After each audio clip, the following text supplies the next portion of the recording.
Hello from me, Lazarus. We continue with the next lesson of the CSS course. Last time we started with 6th chapter, box model and indentation of elements.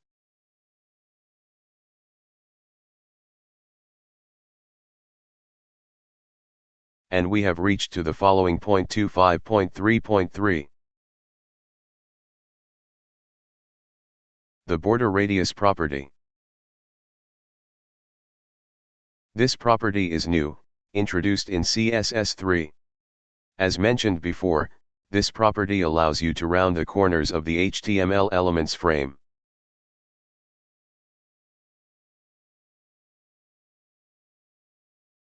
This rounding can be specified by 1 or 2 radius values, defining its shape.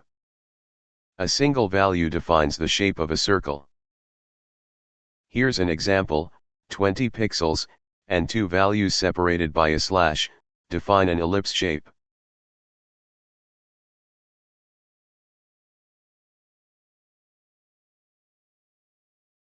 Here's an example with 2 values, 30 px for the first and 20 px for the second.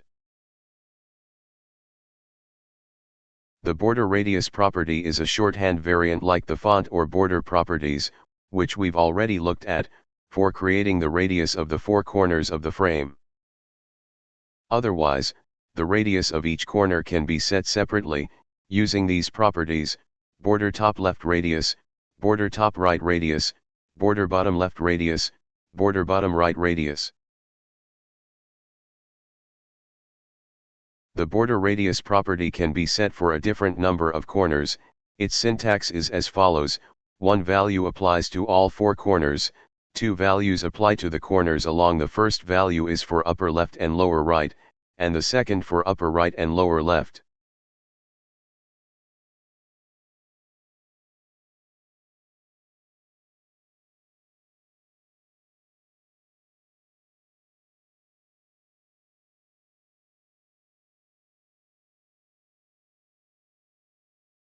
Three values are set like this, and 4 values are set like this.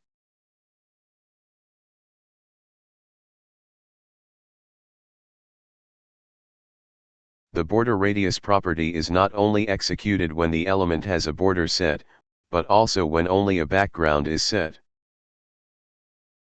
We'll show this in the next example, which will contain 3 paragraphs. The last one will be without a border. The code is as follows, and here's what we'll see in the browser. Here you see what way it rounds off, and you see that works in this case too.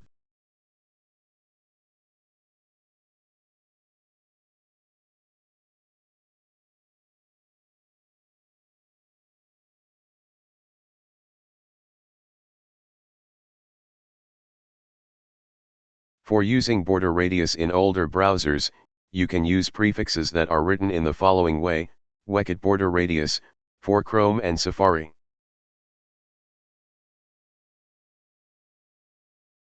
Mos border radius, for Mozilla Firefox. O border radius, for Opera. And finally, I will say that this property can be defined as very successful, revolutionary, because before, this was done in a very complicated way, through various images that were embedded here, and it was generally a big toy and work for developers.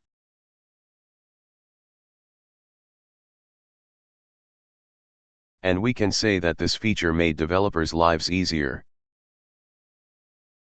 So, we move on to a very interesting topic: width and height of blocks, the box sizing property. Box sizing is an extremely important feature that actually rediscovers hot water, but sometimes it happens. I'll start this topic by asking you one question: in your opinion, how is the most logical to set and calculate the width and height of blocks in HTML? For me personally, for example, when I realized that each block element consists of content, padding, and border, I thought that its dimensions were set and calculated relative to its outermost part, naturally.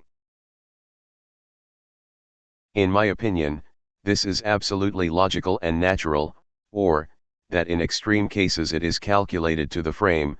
For example, because let's say the outer indent sometimes it can be ignored, as with margin collapse.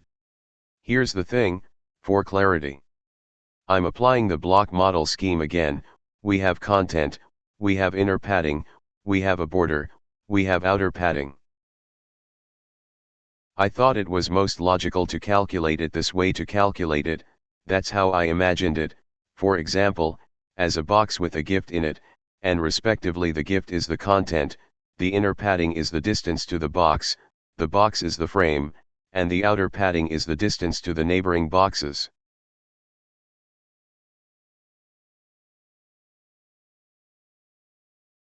And logically, in this way, the dimensions of the box should correspond to the dimensions of the frame. Yes, that's how it seemed to me then, but the reality turned out to be different. According to the specifications and standards of the W3C consortium, the width and height of a block are determined only by the content, without including anything else. That is, to calculate the actual size of the block, the internal indent and the border must be added. This approach is also adopted by the developers of most browsers, with the exception of Internet Explorer versions 4 and 5, according to which it is more appropriate to include the width and height, the content plus the outer margin plus the frame, as I imagined it, and which is much more reasonable and logical.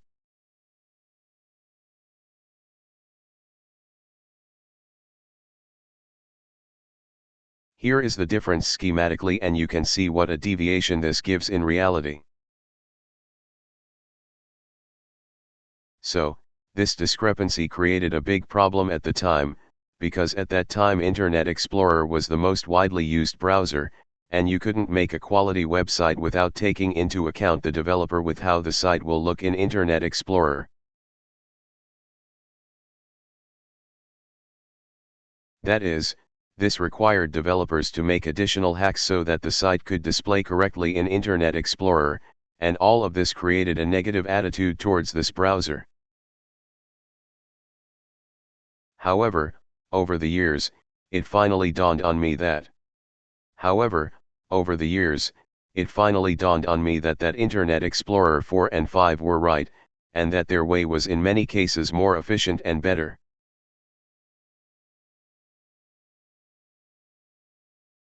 Because when the dimensions don't include the padding and the border, and you have to calculate the total width, it gets very complicated, especially when we have dimensions given in percentages, and a border or padding given pixels. And all this is put on the developer's head. That's why in the new version of CSS 3 they finally understood this and gave the possibility to choose the way in which the width of the block can be calculated. And this is implemented through the property box sizing and its value border box. The most important values that box sizing can take are, content box, this is the default value, that is, when box sizing is not set, this value is assumed. It calculates the dimensions in the old way, and I just couldn't understand why this is the default value, since the border box value is much more important and it should be the default.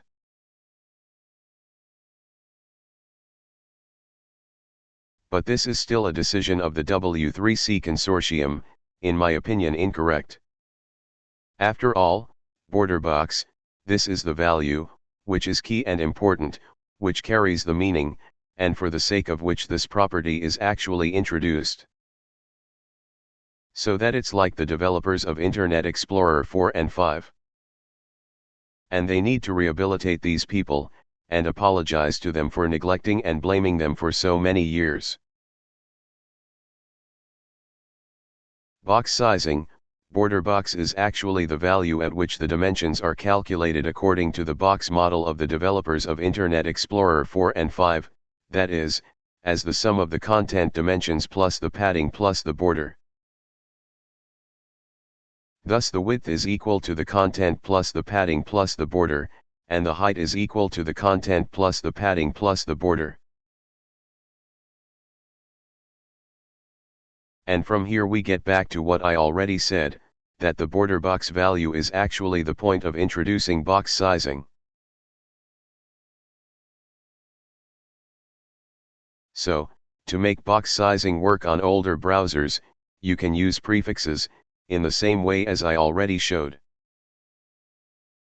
Here, let's look at an example, to just see what the difference is. In the first case we will use the W3C method, and in the second case Internet Explorer. Here is the code, here is what we will see.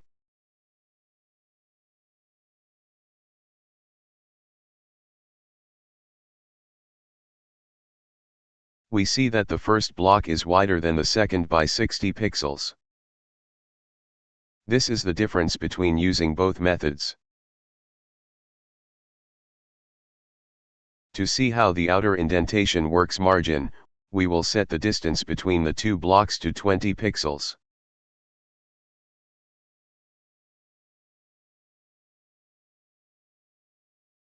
And to make it clearer we will do it like this, and this is what we see as the final result in this example. That's all for this lesson.